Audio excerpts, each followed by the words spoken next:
யூதாவின் ராஜாவாகிய எசேக்கியாவின் நாட்களில் அவருடைய தகப்பனுடைய காலத்தில் யூதாவை சீர்குலைத்து போட்ட நிலையிலிருந்து மீண்டும் கர்த்தருக்குள் மக்களை கொண்டு வருவதற்காக பலி நியமங்களை எல்லாம் அவர் ஏற்படுத்தினார். 2 நாளாகமும் 30:10 ஜனங்களையெல்லாம் எருசலேமில் கூடி வரச் செய்து கர்த்தருக்கு பலி செலுத்த வேண்டும் என்று சொன்னபோது அங்கே எப்ராயிம், மனாசே, செபுலோன் என்கிற நாடுகளில் இருந்த மக்கள் அங்கே சென்றவர்களை பார்த்து நகைத்து பரிகாசம் பண்ணினார்கள்.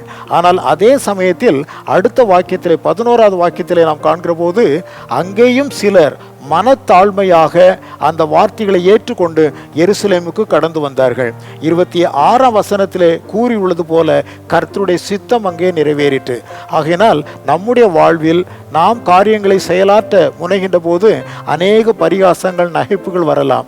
ஆனால் தேவன் நம்மை வைத்திருக்கிற நிலையில் உறுதியோடு செல்வோமே ஆனால் கர்த்தருடைய சித்தம் நம்மில் நிறைவேறும்.